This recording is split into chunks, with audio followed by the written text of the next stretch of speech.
Welcome to the deep dive. Grab a seat, because today we're looking at something pretty wild.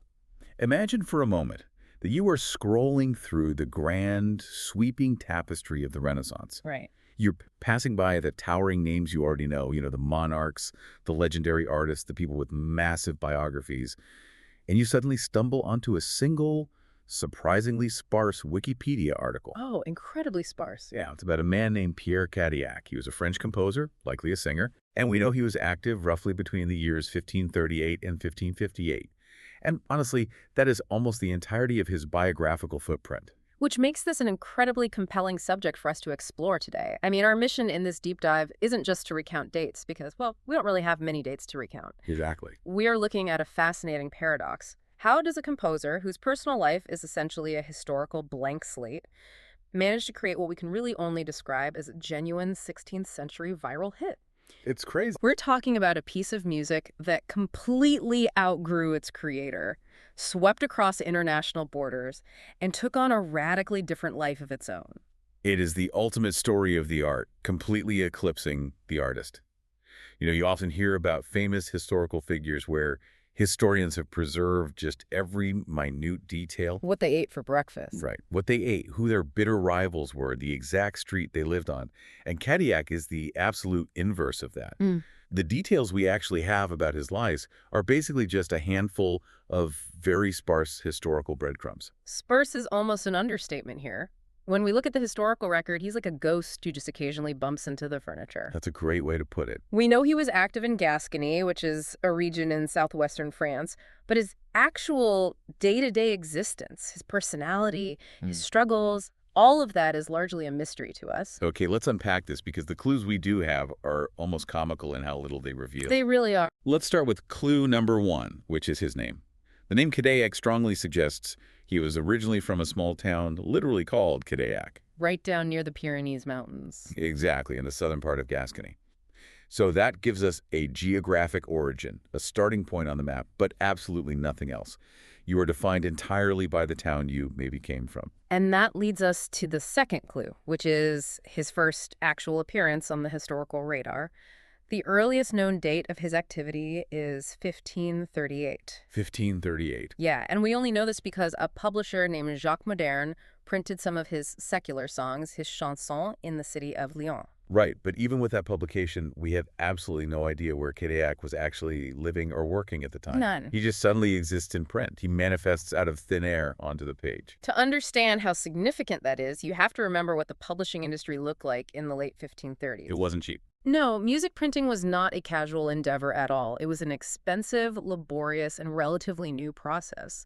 For Jacques Moderne to invest the resources to print Cadéac's secular songs, Cadéac didn't need a grand royal lineage or a heavily documented life. He just needed music that would sell. Precisely. He appears in the historical record solely because his work was deemed commercially viable. Which is a stark contrast to how we usually track historical figures, through tax records or birth certificates. Right. And that brings us to the third clue. And honestly, this is where dealing with historical primary sources becomes incredibly frustrating. In 1551, so more than a decade after he first appears in print, we get a passing mention in a poem. A poem by a man named Bernard Dupuy. Right. And in this poem, Dupuy just casually mentions that Pierre Cadéac is residing in Auch, which was the historical capital of the Gascony region. But that's it. That is the extent of the information. The poem gives absolutely zero details about what Cadéac actually does for a living, who he is working for, or what his daily life looks like. It's nothing. It's essentially the 16th century equivalent of a friend tagging you in a social media post saying, hanging out in Auch with Pierre, and providing absolutely zero context for anyone else reading it. What's fascinating here is how history preserves information. It is maddening for historians, but it perfectly illustrates the arbitrary nature of what gets saved. Totally arbitrary. Which brings us to the fourth and perhaps most concrete breadcrumb we have about his life. In 1556, we finally, unequivocally, get a job title. We know he was the choir master in Auch. Yes. But even then, the way we know this isn't from an employment contract or a cathedral ledger. The only reason we know he was the choir master is because it was printed on the title page of a publication by a man named Duchemin. A completely secondary source of verification. Right. Duchemin published Cadéac's Miss Alma Redemptoris Mater, which is a setting of the Mass, and he simply slapped Cadéac's title on the cover. You can literally count the facts of this man's life on one hand. Pyrenees Origins, a publication in 1538, a brief poetic shout-out in 1551, and a choirmaster title on a piece of sheet music in 1556. That's his entire verified biography. That is it. But the contrast here is what makes this story so compelling. Because we have this near-total void of biographical data, yet we have a surprisingly robust, meticulously preserved record of his actual music. A huge amount of music. We still have 11 of his secular chansons, 24 motets, 8 mass settings, 4 magnificats, and 1 isolated credo. But is that really so unusual for the 16th century? How do you mean? Well, I imagine personal letters and paper records degrade naturally over time, right? But music that gets distributed, sung every Sunday, and copied by other musicians has a built-in survival mechanism. History completely forgot the man, but the musical ecosystem fiercely protected his sheet music. That's a very fair point.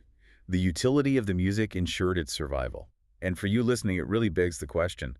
If he was just a regular choir master in Gascony with a seemingly quiet life, why did the musical ecosystem bother saving and distributing all this music? That is the big question. Here's where it gets really interesting, and it all traces back to what happened with his very early work. Exactly. To understand his impact, we have to look closely at those chansons he wrote early in his career. These were secular, everyday songs, mostly published between 1538 and 1541. And they were being pushed out by some major players. Very major. They were pushed out into the world by 2 major publishers of the era, Pierre Cadéac in Paris and the aforementioned Jacques Moderne in Lyon. And out of all these publications, one specific chanson absolutely catches fire. It becomes an extraordinary, Europe-wide phenomenon. A true, undeniable smash hit. The viral hit? The song is called Je suis décharité, and this is where the story takes a sharp turn into pure irony, especially when you look at the lyrics. The lyrics are remarkably grounded. The song is entirely secular. It's not a hymn, it's not a high-minded philosophical treatise, and it is certainly not a prayer. Not even close. The gist of the opening stanza is highly irreverent. Translated into English, the lyrics essentially mean, "I'm broke, go tell my friend." It is deeply relatable. It's a song about being disinherited, being out of cash, and being entirely out of luck. I mean, who hasn't felt like that? Right. And yet, this specific, slightly cheeky, secular tune caught the attention of some of the most serious, heavy-hitting composers of the Renaissance. So weird. They took this catchy tune about being broke and used it as the foundational source material for their parody masses.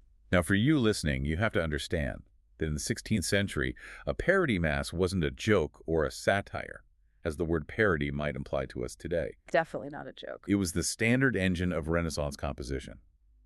A composer would take a pre-existing piece of music, very often a popular secular song, and weave its musical DNA into the structural foundation of the most solemn, sacred music of the Catholic Church. The Mass itself. Exactly. It's the standard technique of the era, sure.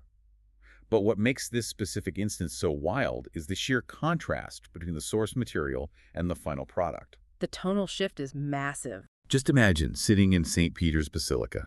The incense is burning, the choir sings a majestic, sweeping chord that echoes through the cathedral, and if you listen closely, the underlying melody driving that sacred moment is basically the 16th century equivalent of Money, Mo problems. It is a profound psychological contrast. And the people who were elevating this provincial tune about being broke weren't just local nobodies looking for a shortcut. No, they were the titans. The list of composers who adapted Je suis de charité reads like a definitive who's who of Renaissance music. Give us the heavy hitters. Well, you have Jean Maillard in France. You have Nicolas Gambert, who is an absolutely massive figure in the Habsburg Chapel and the Low Countries. You have Orlando Lassus in Bavaria. And perhaps most astonishingly, you have Palestrina in Italy. That is the part that just stops me in my tracks. Palestrina. The defining voice of the era. You have all these superstars across different borders, different chords, and different cultures who all heard Cadéac's simple tune about having empty pockets and collectively thought, yes, this is the perfect architectural foundation for a solemn religious mass. It speaks to the sheer functionality and infectiousness of the melody. It provided a perfect canvas for them to paint their own complex theological masterworks upon. It really did. But the journey of this piece of music didn't stop in the Catholic courts of Europe. It took an even more bizarre turn, crossing not just geographical borders, but massive linguistic and religious ones as well. Right, because the absolute weirdest adaptation of this song wasn't even a Catholic mass. A version of Je suis de charité was eventually found in England. Right. But it wasn't sung in French, and it wasn't even sung in standard English. It was fitted with entirely new words in the distinct Scots language. And the text they chose to pair with this melody is staggering when you consider its origins. Completely staggering. The new lyrics were, "Our Father, God Celestial." They took a French song about being broke and turned it into a direct translation of the Lord's Prayer in Scots. I mean, you can't make this up. It represents a complete and total detachment of the music from its original intent. You have this secular, irreverent French song traveling all the way up to the British Isles, being stripped of its original language and being repurposed as the ultimate foundational Christian prayer. It's wild. The melody was simply so adaptable that people everywhere wanted to use it. What does this all mean? It really begs the question of how a provincial choir master achieved this level of reach. It does. If you are tracking this timeline, you have to be asking, why this song? What was he doing musically that titans like Gambert or Lassus weren't already doing themselves? Why did this particular music travel from the Pyrenees to Paris, to Italy, to Bavaria, and all the way up to Scotland? The answer, ironically, is his restraint. Yes. Cadéac had a very distinct musical style that was deeply rooted in the broader musical trends of the 1530s. Specifically, he was influenced by the Parisian chanson style, much like his contemporary Clément Joniquin. And the defining characteristics of this style were homophony and a deliberate, almost radical simplicity. Let's focus on how he utilized that homophony, because he relied heavily on parallel imperfect intervals. Right, the thirds and sixths. Meaning the voices in the choir generally move together in thirds or sixths. To the modern ear, and certainly to the 16th century ear, that creates an inherently sweet, pleasing harmony. It's the bedrock of highly accessible choral music. Exactly. And because he leaned so heavily into strict homophony, where the different voices in the choir are moving together at the same time, singing the same syllables simultaneously, it created crystal clear diction. You can actually understand the words being sung. Yes. Cadéac favored short, digestible phrases. If we connect this to the bigger picture of what was happening in European music at the time, this choice of simplicity was actually a bold aesthetic philosophy. How so? Because at the exact same time, Cadéac is writing these clear, simple, short phrases, you have other composers, specifically the Netherlanders of his generation, including Nicolas Gambert, who we mentioned earlier, writing incredibly dense, complex polyphony. Right. The contrast is vital to understand why Cadéac went viral. Exactly. In dense counterpoint or polyphony, you have multiple voices singing entirely different melodies and often different words at the exact same time. It's a lot to process. It is a massive, swirling, intellectual tapestry of sound. It is brilliant, and it is an incredible flex of compositional skill, but it can be incredibly difficult for the listener to follow the text or to latch onto a single, memorable tune. It's the musical equivalent of a crowded room. Yes, perfect analogy. The Netherlanders were writing music that sounded like a brilliant, chaotic dinner party where everyone is talking over each other in different rhythms. Everyone wants to be the smartest person in the room. Exactly. And Cadéac walked into that exact same room and just had everyone sing the exact same clear, simple sentence at the exact same time. It cuts right through the noise. It does. And that clarity, that catchiness, is exactly why his music was so easy to adapt. The modularity of it. Right. If you are Palestrina in Italy or a local musician in Scotland trying to set the Lord's Prayer, you don't want a source melody that is already a tangled web of complex polyphony. No, you'd be unweaving it for days. You want a clean, sturdy, memorable, melodic line. Cadéac deliberately avoided the dense polyphony of his peers. He kept his texture simple, and in doing so, he made his music infinitely modular. And this wasn't just a fleeting phase for him either. He clearly recognized the power of this simplicity. He doubled down on it. As his career progressed, he actually shifted his focus away from the secular chansons that made him famous, and he turned primarily to sacred music. But he didn't suddenly change his style to match the dense, complicated church music of his contemporaries. No, he stayed true to his stylistic core. He applied those exact same simple, homophonic, accessible textures to his motets and his masses. Which is pretty bold when you think about it. It is. He proved that sacred music didn't need a complex theoretical explanation or a dense web of counterpoint to be effective. Which paid off massively for him in terms of reach. Hmm? The geographic distribution of his sacred motets was just as extraordinary as his viral chanson. Truly continent spanning.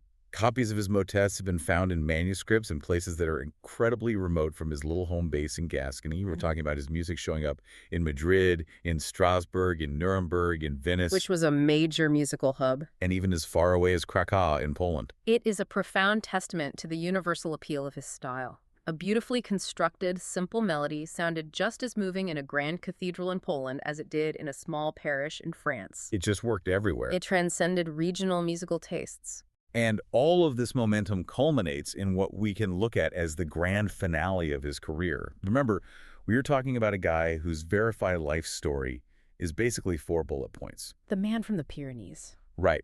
But in 1555, a massive publishing house, Leroy and Ballard, released a dedicated collection called Pierre Cadéac Musici Excellentissima Moteta. A highly significant publication. Huge. It contained 18 of his pieces, written for 4 to 6 voices.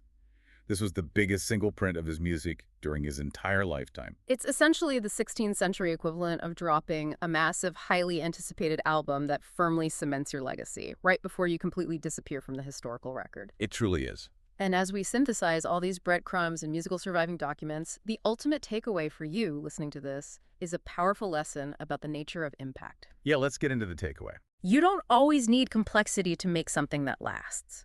We live in a world, and this was just as true in the 16th century as it is today, that very often equates dense, complicated, highly difficult creations with high art or lasting importance. The harder it is to understand, the better it must be. Exactly. There is a pervasive trap that assumes to be taken seriously, you must be complex. But Cadéac proves the exact opposite. He does. His clear diction, his simple phrases, and his universally relatable melodies resonated across physical borders, across massive language barriers, and even across deeply entrenched religious contexts. It's amazing. He provided a clear, beautiful canvas that the rest of Europe couldn't help but use. It is a striking reminder that sometimes the most profound thing you can do is just keep it simple. Absolutely. But as we wrap up this deep dive, I want to leave you with something to ponder. This raises an important question. Okay. When you think about Pierre Cadéac, a man sitting somewhere in Gascony, writing a simple, slightly cheeky secular tune about being broke, and then watching that song get transformed completely without his input into the solemn Lord's Prayer in a foreign land he likely never visited. The ultimate remix. Is that the ultimate form of artistic success? The fact that your simple melody is deemed universally worthy of speaking to God? Or is it the ultimate loss of control over your own creation once it goes truly viral? Oh, that's a good point. I mean, does the song even belong to him anymore at that point once its original spirit is entirely erased and replaced by the needs of the masses? It's a brilliant paradox.